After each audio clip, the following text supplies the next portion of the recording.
Awisala, mundo ng mga tao. Nakikita niyo po ito? Ayun na nga. Kasi ngayon ay kakain po ako ng napakasarap na mais. Ngayon na nga magsisimula rin ang sangre. Kaya pagkakataon na rin po ito ngayon na matuto po tayong magsalita ng Enshan o mga salitang ginagamit sa mundo ng Encantada. Ayun. At bago yan, Avisala Eshma sa napakasariwa at napakasarap na mais. Ayan na nga po, magsisimula na po tayo kumain ng mais at matutong magsalita ng Enshan. At bago po yan, kakain na muna. Meron tayong gatas, kondensada nga pala. At hindi lang po yan, meron ding keso na parang pulbo. Yan. Ito na nga. Lalagyan na po natin ng keso. Ito muna. Kondensada. Kasi ang sarap nito ngayon. Yan. Ha. Oh. Yan. At lagyan din po natin ng keso na pulbo.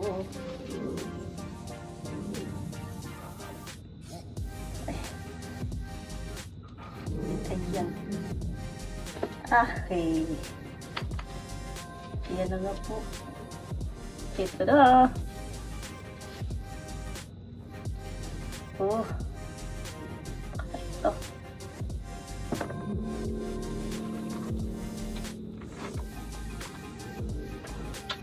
Oh. Grabe, ang sarap.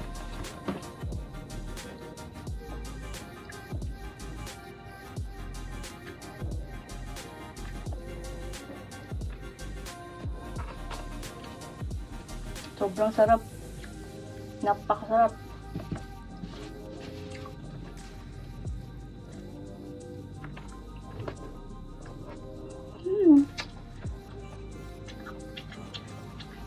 Oh, napakasarap na. Grabe.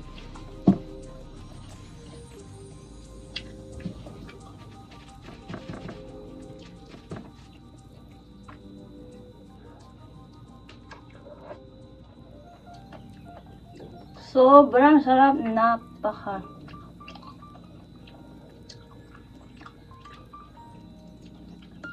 talaga ng kombinasyon ng keso at saka kondensada. Kaya subukan nyo rin po ito.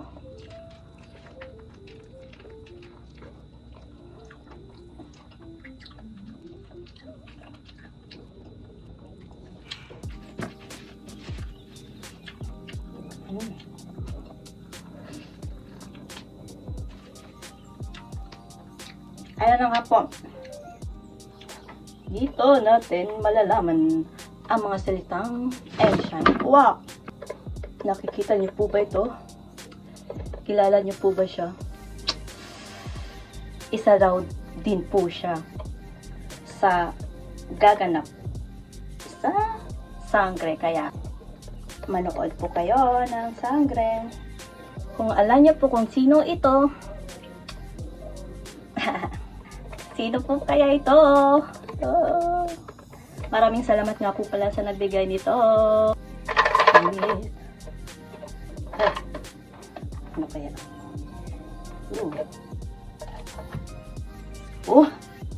Unang salita. Pashneya na agad. Pashneya!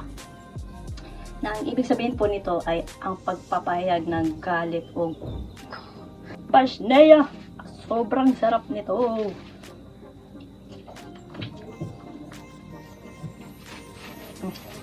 Dahil napakasarap ng keso.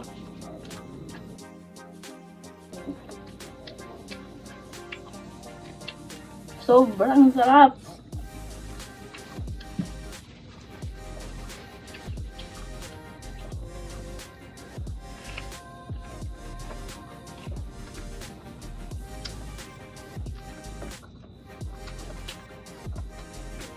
Manood po kayo ng Sangre. Aabangan mo talaga ang mga bagong karakter, ng mga bagong henerasyon ng mga Sangre. Inaabangan ko yung karakter na Dea at Terra. Kaya, sa sobrang sarap nito, ito na ang pangalawang tension na salita. Ano kaya ito? Hara ay ito yung tinatawag na kapatid na Reyna. Madalas itong ginagamit ng mga kapatid ng Reyna. Hara, Amihan, narito na po sila. Gayon. Kasi si Amihan ay Reyna ng Lereo. Sa mundo ng Encantadia. Ayun, ito na nga. Lagyan na naman natin ng kondensada. Napakasarap!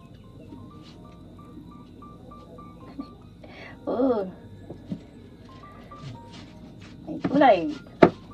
Sarap talaga ng gulay.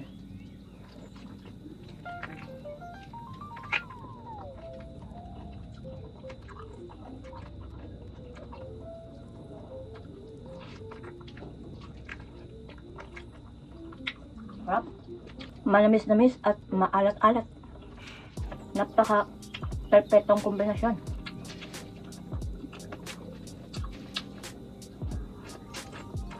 Ano kaya ang paborito niyong eksena sa mundo ng Encantadia noong panahon nila?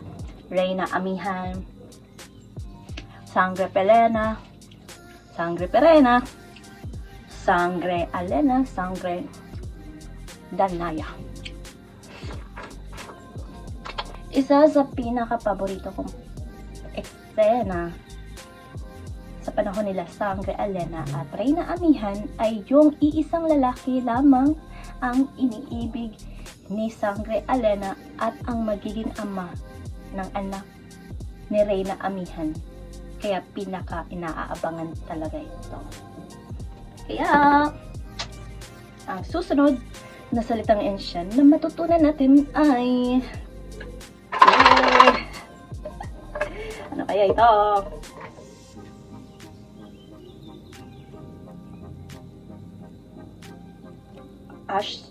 As namon arbeth. Ito yung salitang ginagamit kapag sinasara ang lagusan. Sinasara ang lagusan patungong mundo ng tao.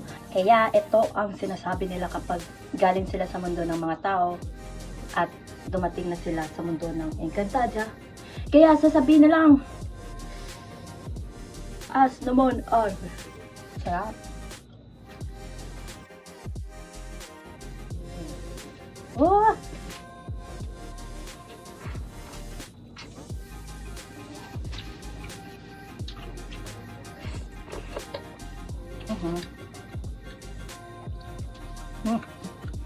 Oh!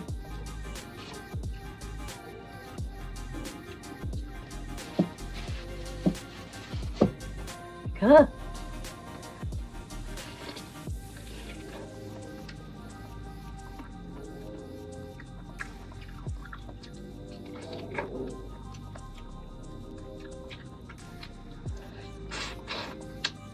Nagagandahan din ako kay Sangre Perena. Napakagaling po kasi ni Glyza. Ang sarap.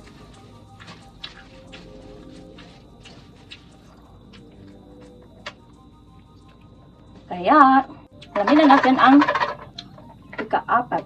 Ika-apat na po ba ito? Ay, D1. Ito ay ang tawag sa prinsipe.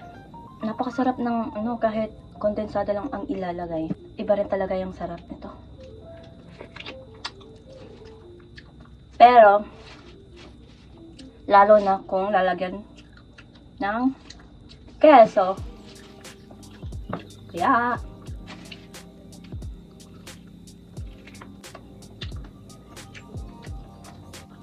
nangangalahati na po. Kaya, ito na ang susunod na ensyan. Susunod na salitang ensyan.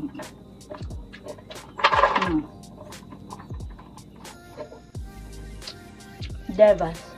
Ito yung langit ng mga taga-Encantadia. Dito, pinaniniwalaan ng mga mabubuting kaluluwa ng Encantadia ay napupunta sa Devas. Ito na nga. Okay, subukan natin yung keso muna.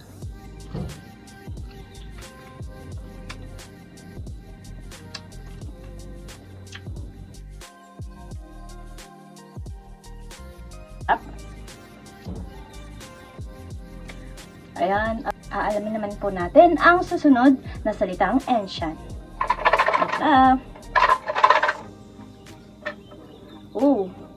Agape ave. Agape ave. Ito ay nangangahulugang paumanhin.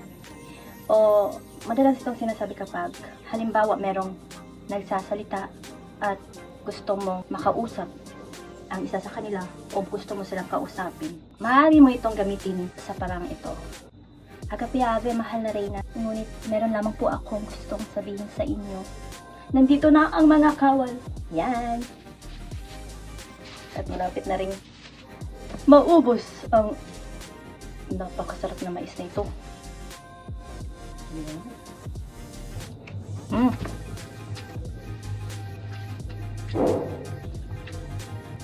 At malapit na nga maubos ang mais. Kaya, nandito na po tayo sa susunod na salita. Malapit na maubos. Kaya ito. Ito yung isa sa pinaka-paborito kong salitang ensyan. Salitang ensyan. Avisala. Yan.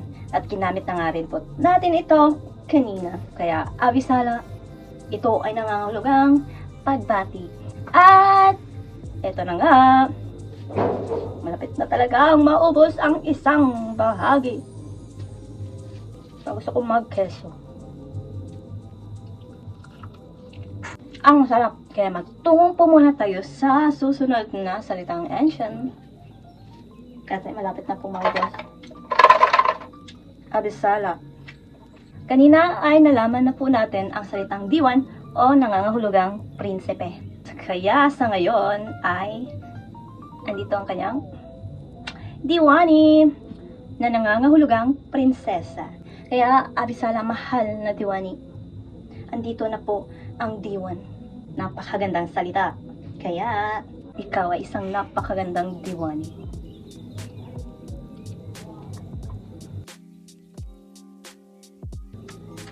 At eto na rin po tayo sa susunod na salita. Malapit na rin po maubos yan. At eto na nga. Kore. Kore. Kore. Naririnig ko na rin po itong salita. Ito. Sen mio kare kare kare mio tuto. Alam niyo po pang kantang yan. Napakaganda po. At napakaganda rin po ng kumanta niyan. Kaya, at ang ibig sabihin nga po pala nito ay kore na hango rin po sa salita ng mga taga-Fransya. Ito ay nangangahulugang pagmamahal. Pagmamahal ang aking kore para sa iyo. Yan.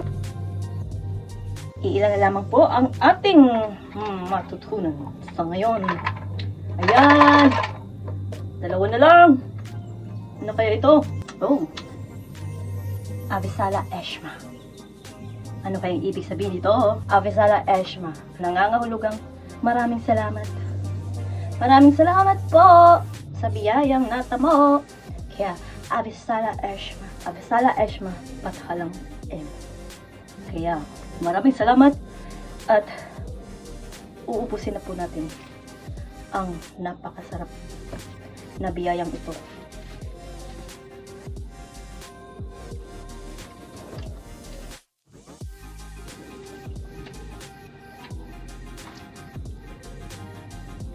ayan na nga po ang huling at napaka-importanteng salita ng Encantadia.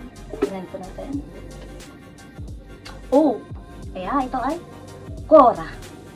Cora. Napaka-familiar ng salitang ito kasi kanina ay nalaman natin ang salitang Core na ibig sabihin ay pagmamahal. Kaya ngayon naman ay Cora. Nang ibig sabihin ay puso.